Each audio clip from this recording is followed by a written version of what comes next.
ಪರಮ ಸಂತೋಷದಲ್ಲಿ ಪತಿಯ ಪಾದಕ್ಕೆರಗಿ ವರದ ಗಣಪತಿಗೆ ವಂದನೆಯ ಮಾಡಿ ಹರನರಸಿ ಮಂಗಳ ಗೌರಿ ದೇವಿ ಕಥೆಯ ನೊರೆವೆ ಬಲ್ಲಂತ ಸಜ್ಜನರು ಕೇಳಿ ಕೌರವೇಶ್ವರನು ಕುಟಿಲದಿಂ ಜೂಜನಾಡಿ ಪುರವ ಬಿಟ್ಟೊರಡಿಸಿದರೆ ಪಾಂಡವರು ಅಡವಿಲಿ ವನವಾಸವನಾಚರಿಸುತ್ತ ದಿನವ ಕಳೆಯುತ್ತಿದ್ದರು ಹರಿಯ ಧ್ಯಾನದಿಂದ.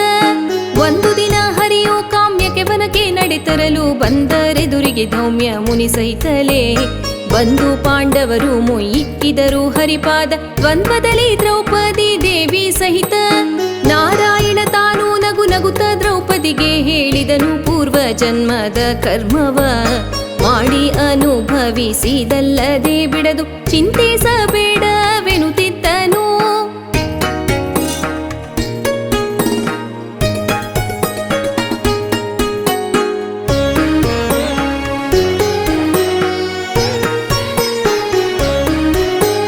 ಧರೆಯೊಳಗೆ ಉತ್ತಮ ವ್ರತವು ಯಾವುದು ಎಂದು ನರಹರಿಯು ತನ್ನೊಳಗೆ ತಾನೇ ತಿಳಿದು ಹರನರಸಿ ಮಂಗಳ ಗೌರಿ ದೇವಿಯ ವ್ರತವಾಚರಿಸಿ ನಿಮ್ಮ ರಾಜ್ಯ ಸಾಧ್ಯಬಹುದು. ಶ್ರಾವಣ ಮಾಸದಲ್ಲಿ 5 ಮಂಗಳವಾರ ಈ ವ್ರತವು 5 ವರುಷವಾಚರಿಸಲು ಯಾರು ಮಾಡಿದರೂ ಮನಸ್ಸಿನ ಸಿದ್ಧಿ ಹೌದೆಂದು ಭಾಮೆ ದ್ರೌಪದಿಗೆ ಹರಿ ನುಡಿದನಾಗ. ಯಾರು ಮಾಡಿದರೂ ಈ ವ್ರತದ ಮಹಿಮೆಗಳೇನು ಏನು ಫಲವೆಂದು ದ್ರೌಪದಿ ಕೇಳಲು ನಾನು ಹೇಳುವೆನು ಕೇಳು ಮುನ್ನ. ಕರ್ನಾಟಕ ದೇಶದೊಳಗೊಬ್ಬ ದೊರೆ ಇರುತ್ತಿದ್ದನು.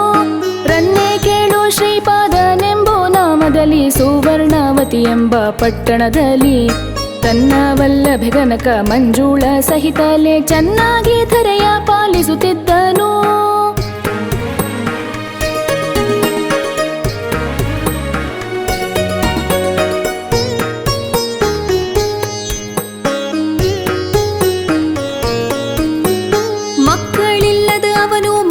ಸಂತಾಪದಲ್ಲಿ ಬಿತ್ತಿದ ಸಸಿಗೆ ನೀರಿಲ್ಲದಂತೆ ಬತ್ತಿದ ಕೊಳದಂತೆ ಮನದಲ್ಲಿ ಮರುಗುತ್ತ ಮುಕ್ಕಣ್ಣ ಹರನ ಧ್ಯಾನದಲ್ಲಿದ್ದರು. ಪರಮ ಹರಿಭಕ್ತರು ತನಯರಿಲ್ಲದೆ ಅವರು ದೃಢನ ಪೂಜಿಸುತ್ತಿರಲು ಅನುಗಾಲವು ಹರ ತನ್ನ ಭಕ್ತರ ಮನದ ಚಿಂತೆಯ ತಿಳಿದು ತಿರುಕಾನಂದದಲ್ಲಿ ಭಿಕ್ಷೆಗೆ ಬಂದನು. ಬಂದವನ ಕಾಣುತ್ತ ಕನಕ ಮಂಜುಳ ಮುತ್ತ ತಂದು ಮೊರದೊಳಗೆ ಭಿಕ್ಷವ ನೀಡಲು ಮುಂದೆ ನಿಂದಾಕಿಗೆ ಹರತಾನು ಮುಟ್ಟದೆ ತಂದು ಈಶಾನ್ಯ ಮೂಲೆಗೆ ಚೆಲ್ಲಿದ್ದ. ಯಾವಾಗ ಬಂದರೂ ನೀಡುವಳು ಭಿಕ್ಷವನು ಮಾರಹರ ಮುಟ್ಟದಲ್ಲಿಯೇ ಚೆಲ್ಲುವ. ಏನು ಕಾರಣವೆಂದು ರಾಯ ಬಂದರೆ ಅವಳ ಭಾವವನು ಹೇಳಿದಳು ಚಿಂತೆಯಿಂದ.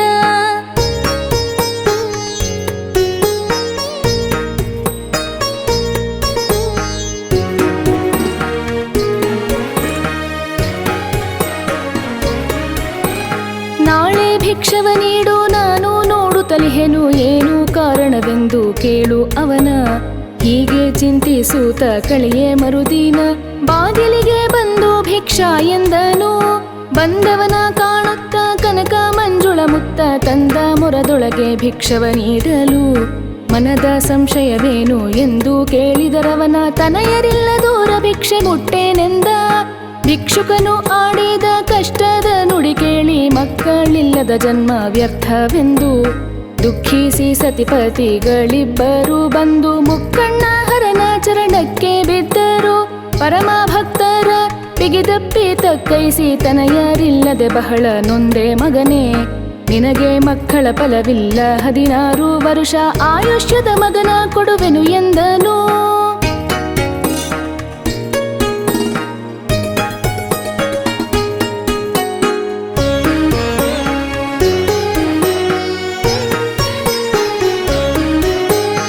ಒಂದು ಫಲವನ್ನು ಕೊಟ್ಟು ನಂದೀಶ್ವರ ಹೋದ ಮಂಜುಳೆಗೆ ಗರ್ಭ ಸ್ಥಿರವಾಯಿತಾಗ 9 ತಿಂಗಳು ತುಂಬಿ ಪಡೆದಳು ಭೂಮಂಡಲವನ್ನಾಳುವ ಹರಭಕ್ತನ. ಜ್ಯೋತಿಷ್ಯರಲ್ಲಿ ಹೋಗಿ ಜಾತಕವ ಬರೆಸಿದನು ಪ್ರೀತಿಯಿಂದಲೇ ನಾಮಕರಣ ಮಾಡಿ. ದೇವಪಾಲನು ತನ್ನ ತನಯನಿಗೆ ಚಂದ್ರಶೇಖರನೆಂಬೋ ಹೆಸರು ಇಟ್ಟನಾಗ. ಆಡುವ ಬಾಲಕನ ನೋಡಿ ಹಿಗ್ಗುತ್ತಿರಲು ಆದವು 6-7 ವರುಷದಲ್ಲಿ ಮಾಡಿ ಮುಂಜಿ ಸಕಲ ವಿದ್ಯೆಯನ್ನು ಕಲಿಸಿದರು. 6-7 ವರುಷ ವರುಷವಾಯಿತು ತನಯಗೆ. 16 ವರುಷವಾಗಲು ಅವನಿಗೆ ತಾಯಿ ತಂದೆ ತಿಳಿದು ಕಂಟಕವು ಪರಿಹಾರವಾಗಲಿ ಎನ್ನುತ್ತ ಮಾವನ ಕರೆಸಿ ಕಾಶಿಗೆ ಮಗನ ಕರೆಕೊಂಡು ಹೋಗೆಂದು ಒಪ್ಪಿಸಿದರು.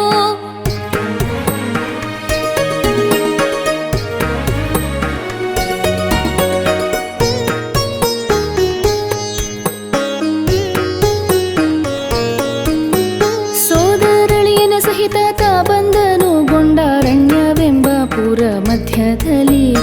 ಆದೇಶ ದೊರೆಯ ಮಂಡೋರಾಯನಪುರದ ಹೂವಿನ ತೋಟದಲ್ಲಿ ನಿಂದರವರು. ಮಂಡೋರಾಯನ ಮಗಳು ಸಂಗತಿರೊಡಗೊಂಡು ಒಂದು ದಿನ ಹೂವಿನ ವನಕ್ಕೆ ಬರಲು. ಚಂದ್ರಶೇಖರ ನರಸಿ ಸೋಲು ಮುಡಿಗೆನು ತಲೆ ದುಂಡು ಮಲ್ಲಿಗೆ ಹೂವ ಕೊಯ್ಯುತ್ತಿದ್ದಳು. ರಾಯನ ಮಗಳ ಸಂಗಾತ ಬಂದೋರೆಲ್ಲ ಹೂವ ಕೊಯ್ವಾಗ ಒಬ್ಬಳು ಕೋಪಿಸಿ ರಾಜ್ಯಾಧಿಪತಿಯ ಮಗಳೆಂದು ನೋಡದೆ ಅವಳು ಬಹಳ ಕಷ್ಟದ ಮಾತು ನುಡಿದಳಾಗ. ನುಡಿದ ಮಾತನು ಕೇಳಿ ನಗುತ್ತ ಮನದಲ್ಲಿ ಮಂಗಳ ಗೌರಿ ದಯ ಉಂಟು ಎನಗೆ.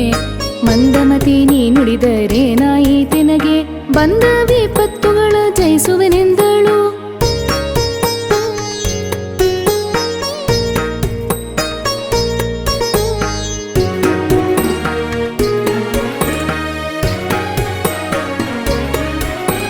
ಶ್ರಾವಣ ಮಾಸದಲ್ಲಿ 5 ಮಂಗಳವಾರ ನಾನು ಪೂಜಿಸಿ ಪೂರ್ಣಾಯುಷ್ಯದ ಪತಿಯನ್ನು ಬೇಡುವೆನು ಹರನಲ್ಲಿ ವರವನೆಂದಳು. ಆ ಮಾತನಾಲೈಸಿ ಕೇಳಿದ ಸುಕುಮಾರ ಮಾವಯ್ಯ ನೋಡೋ ಹೆಣ್ಣಿನ ಮಾತನು. ರೂಢಿಗೀಶ್ವರನ ದಯ ಉಂಟಾದರೆ ನಮಗೆ ಈ ಹೆಣ್ಣು ಆಗಬೇಕೆಂದು ನುಡಿದ. ಮಾಡಿ ಸಾವರ್ಣೆಯ ಮಗಳ ಮದುವೆಗೆ ವರನು ಹೇಳಿ ಕಳುಹಿಸಿದರೆ ದಿಪ್ಪಣದವರನು. ಸಾಗಿ ಬಂದನೆ ಕುಷ್ಟಿ ಸಹಿತ ಮಂಡೋಪುರದ ಹೂವಿನ ತೋಟದಲ್ಲಿ ನಿಂದರವರು. ಬಾಲಚಂದ್ರಮನಂತೆ ಹೊಳೆವ ಕುಮಾರನು ಇವನು ನಮಗೊಂದು ಘಳಿಗೆ ಎರವು. ಕೊಡಿರೆಂದು ದಿಬ್ಬಣದವರು ಮಾವನ ಆಡಿದ ಮಾತಿಗೆ ನಕ್ಕು ಮಾವ.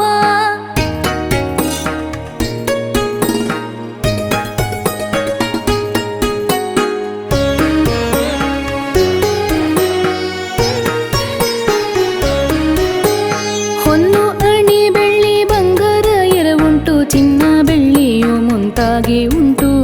ಕನ್ನಿಕೆಗೆ ವರನು ಎರವ ಕೇಳುವರ ಕಣ್ಣಲ್ಲಿ ನಾ ಕಾಣೆ ನಿಂತೆಂದ ಮಾವ. ಕಾಲವು ಒದಗಿ ಹೊತ್ತಿ 16 ವರುಷ ನೋಡಲಾರವೆಂದು ಮನದೊಳರಿತು. ಯಾವ ಪುಣ್ಯದಲ್ಲಿ ಬದುಕಿದರೆ ಸಾಕು ಮದುವೆ ಆಗು ಹೋಗೆಂದು ಕಳಿಸಿದ ಮಾವನು. ಬೃಹಸ್ಪತಿಯ ಕರೆಸಿ ನಕ್ಷತ್ರವನ್ನೇ ನೋಡಿಸಿ ಮದುವೆಯ ಲಗ್ನ ನಿಶ್ಚಯ ಮಾಡಿ. ಆ ಕುಷ್ಟಿಯ ಬಚ್ಚಿಟ್ಟು ಸುಕುಮಾರಗೆ ಎರೆದರು ಧಾರೆಯರರಿಯದೆ.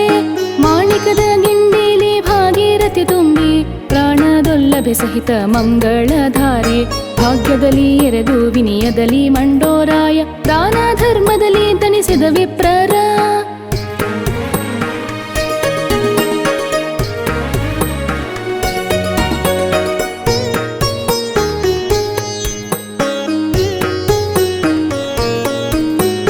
ಮಂಗಳ ಗೌರಿಯ ಮುಂದೆ ಗೃಹದೋಳು ಸಂಗಾತಲುಂಡು ಇಬ್ಬರು ಮಲಗಿರೆ. ಚಂದ್ರಶೇಖರನು ಸ್ವಪ್ನದಿಂದ ತನ್ನ ಹೆಂಡತಿಯ ಕೂಡೆ ನುಡಿದ ವಿನಯದಿಂದ. ಗಂಡನು ಹೇಳಿದ ಮಾತನು ಕೇಳಿ ಲಡ್ಡಿಗೆ ತುಪ್ಪವ ತಂದು ಬಟ್ಟಲು ಅವಳಿಗೆ ತಂದು ಇರಿಸಿದಳು ದೇವರ ಮನೆಯಲ್ಲಿ. ಮತ್ತೆ ಮಲಗಿರುವಾಗ ಘಟಸರ್ಪ ಮಂಚದ ಬಳಿಗೆ ಬಂದಿತು. ಆ ಸಮಯದಲ್ಲಿ ಹರನರಸಿ ಮಂಗಳ ಗೌರಿಯನೇ ಪೂಜಿಸಿ ಶಿರಸಿನಲ್ಲಿ ತಂದು ಅಕ್ಷತೆ ತಳಿದಳು. ತಳಿದ ಅಕ್ಷತೆಯು ಸರ್ಪದ ಮೇಲೆ ಬೀಳಲು ಅದರಾಯುಷ್ಯವು ಕ್ಷೀಣವಾಯಿತು. ಹರನರಸಿ ಮಂಗಳ ಗೌರಿಯ ದಯದಿಂದ ಚಿರಂಜೀವಿ ಆಯ್ತು ಕೇಳೆಂದ ಹರಿಯೋ.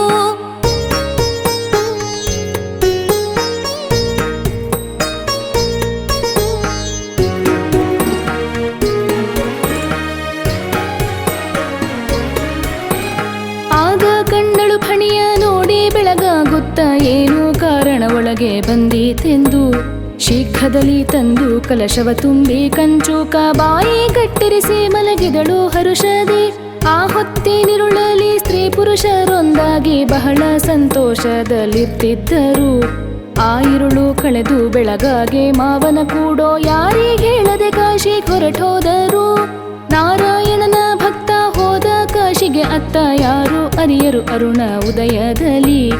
ಆ ಕುಷ್ಟಿಯ ತಂದು ಹಸೆಯ ಮೇಲೆ ಕುಳ್ಳರಿಸಿ ಬಾಮೆಯನು ಹಸಿಗೆ ಬಾರೆಂದರಾಗ. ಬಂದು ಕಂಡಳಾಗ ಬಿಳಿಮಯ್ಯನ ತನ್ನ ಗಂಡನಲ್ಲವೆಂದು ಮನದಲರಿತು. ಹಿಂದಕ್ಕೆ ಹೋಗಿ ಹೇಳಿದಳು 1 ವರುಷವು ಗಂಡನಲ್ಲದ ವ್ರತವು ತನಗೆಂದಳು.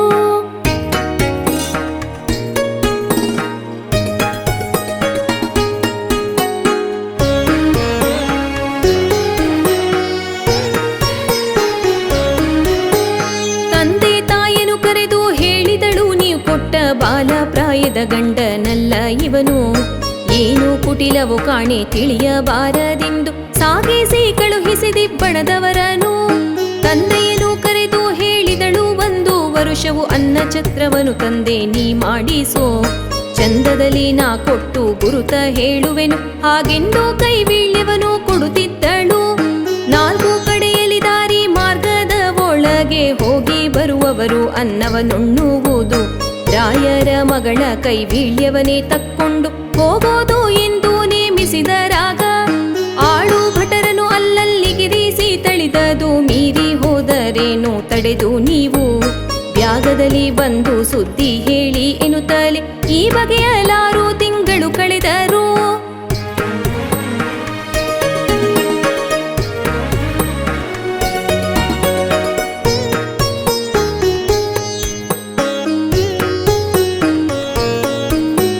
ಭಾಗೀರಥಿ ಹೋಗಿ ಬ್ಯಾಗ ಸ್ನಾನವ ಮಾಡಿ 6-7 ತಿಂಗಳಿಗೆ ಬಂದವರು.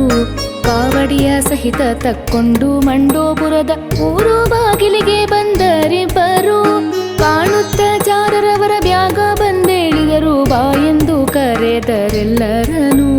ಬ್ಯಾಗದಲ್ಲಿ ಮನ್ನಿಸಿ ಮನೆಗೆ ಕರೆ ತಂದವರ ವಾರಿಜಾಮುಖಿ ನೋಡಿ ತಿಳಿದಾಗ. ತಂದೆಯನು ಕರೆದು ಹೇಳಿದಳು ಅಂದು, ಈತನಿಗೆ ಧಾರೆಯ ನೆರೆದೀರಿ. ನಂಬಿಕೆಯೋ ಏನೆಂದು ಕೇಳಿದರೊಳಗಿಂದ ತಂದು ಬಿಚ್ಚಿದಳು ಕಲಶವ ಸಭೆಯಲ್ಲಿ. ತೆಗೆದು ನೋಡಿದರೆ ಆ ಸರ್ಪ ಕಂಠ ಮಾಲೆ ಸರವಾಗಿ ಇರಲು ಅಲ್ಲಿದ್ದ ಜನರು ಹರಸಿ ಕೊರಳಿಗೆ ಹಾಕಿ ಸಂತೋಷದಿಂದಲೇ ಮುತ್ತೈದೆತನವನ್ನು ಪಡೆಯೆಂದರು.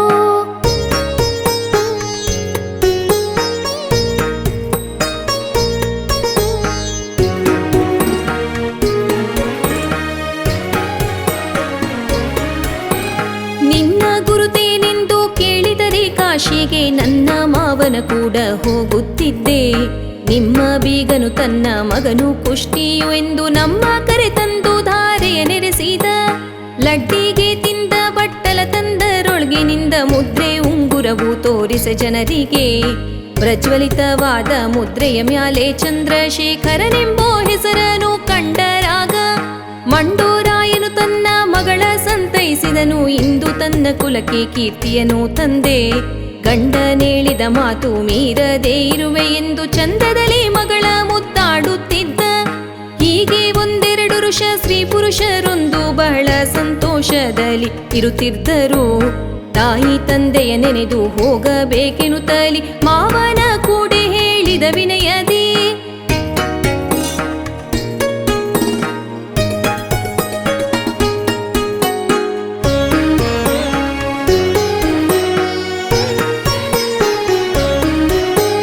ಸೋದರ ಮಾವ ನಮ್ಮೂರಿಗೆ ಹೋಗೋಣಿನ್ನು, ತಾಯಿ ತಂದೆಯ ನೋಡಬೇಕೆಂದರೆ.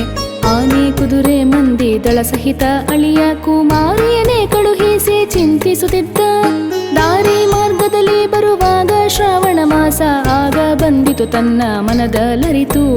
ಹೇಳಿದಳು ಪತಿಯೊಡನೆ ನಗುತ್ತ ಸಂತೋಷದಲ್ಲಿ, ಮಾಡಬೇಕಲ್ಲ ಗೌರಿ ವ್ರತವನು. ದಾರಿಲಿ ವ್ರತವನು ಮಾಡಬಾರದು ಕೇಳು, ಊರಿಗೆ ಹೋದ ಮ್ಯಾಲೆ ಮಾಡೆಂದರು. ಕೇಳು ಕಿರಿಮಯ್ಯ, 1 ಘಳಿಗೆ ತಡವಿಲ್ಲ. ಬಾಲ್ಯದಲ್ಲಿ ಬಿಡದೆ ಈ ವ್ರತ ನಿಲ್ಲಿಸಲಿಲ್ಲ. ಗಂಗೆಯ ತೀರದಲ್ಲಿ ಮಿಂದು ಮಡಿಯನ್ನುಟ್ಟು ಚಂದ್ರಶೇಖರ ನರಸಿಯು ಭಕ್ತಿಯಿಂದ ಗಂಧಾಕ್ಷತೆ ಪುಷ್ಪ ದೀಪ ಧೂಪಗಳಿಂದ ಮಂಗಳಾರತಿಯ ನೆತ್ತಿದರು ಹರುಷದೇ.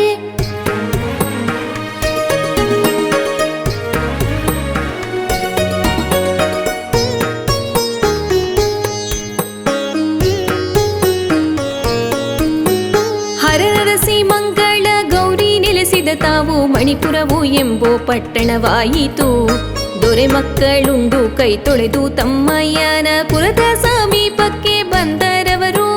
ಹರನ ವರದಲ್ಲಿ ಕೊಟ್ಟ ತನಯನ ಮಾತುಳನ ಕೈಗೆ ಕೊಟ್ಟ ಮಗನು ಏನಾದನೋ ಎನ್ನುತ್ತ ತಾಯಿ ತಂದೆ ಮರುಗುತ್ತಿದ್ದರೆ ನಿಮ್ಮ ಮಗ ಬಂದ ಎಂದು ಹೇಳಿದರು ಚರರು. ಹೇಳಿದ ಮಾತು ಕೇಳಿ ಸಂತೋಷದಲ್ಲಿ ರಾಣಿಯ ಬಳಿ ಹೇಳಿ ಕಳುಹಿಸಿದರೆ ರಾಣಿ ವಾಸವ ಬಿಟ್ಟು ಸಂತೋಷದಲ್ಲಿ ಸುತನ ನೋಡಬೇಕೆಂಬು ತವಕದಲ್ಲಿದ್ದರು.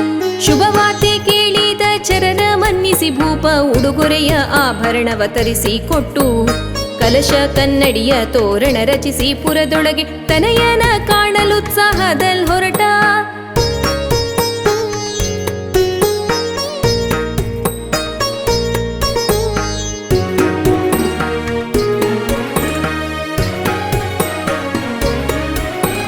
ದೂರದಲ್ಲಿ ತನಯನ ಕಾಣುತ್ತಲೇ ಸಂಭ್ರಮದಿ ಏನು ಕಾರಣ ಹರಗೆ ತನ್ನ ಮೇಲೆ. ಕಾಲವಾದ ಮಗನ ಬದುಕಿಸಿ ಕರೆ ತಂದು ಯಾರೋ ಸರಿಯಿಲ್ಲ ಪುಣ್ಯಕ್ಕೆ ಜಗದೋಳು. ಶುಭ ಲಗ್ನದಲ್ಲಿ ಮಗನು ಪುರವ ಹೊಕ್ಕನು ಎಂದು ಪುರದ ಜನರೆಲ್ಲ ಸಂತೋಷದಿಂದ ಅರಮನೆಗೆ ಬಂದು ತಾಯಿ ತಂದೆ ಚರಣಕ್ಕೆ ಪಳಿವಂಟರಾಗ ಸೊಸೆ ಮಗ ಸಹಿತಲಿ. ಪಳಿವಂಟ ಸೊಸೆ ಮಗನ ಬೆಗೆದಪ್ಪಿ ತಕ್ಕೈಸಿ ಮಗಳೇ ನೀನ್ಯಾವ ವ್ರತವನ್ನು ಮಾಡಿದೆ ಏನಂತ ಕೇಳಿದಳೆ. ನಾನೇನರಿಯೇ ಪುರುಷನ ಚರಣ ವೇಗತೆ ಎಂದು ಇರುತ್ತಿದ್ದೇನು. ಮಂಜುಳೆಯು ತಮ್ಮನ ಬಿಗಿದಪ್ಪಿ ತಕ್ಕೈಸಿ ತಂದಿಟ್ಟೆ ಹೋದ ಮಗನನ್ನು ಬದುಕಿಸಿ. ಇಂದು ನೀ ಧರೆಯೊಳಗೆ ಮಾಡಿದುಪಕಾರವನು ಎಂದಿಗಾದರೂ ನಿನ್ನ ಮರೆಯಬಹುದೇ.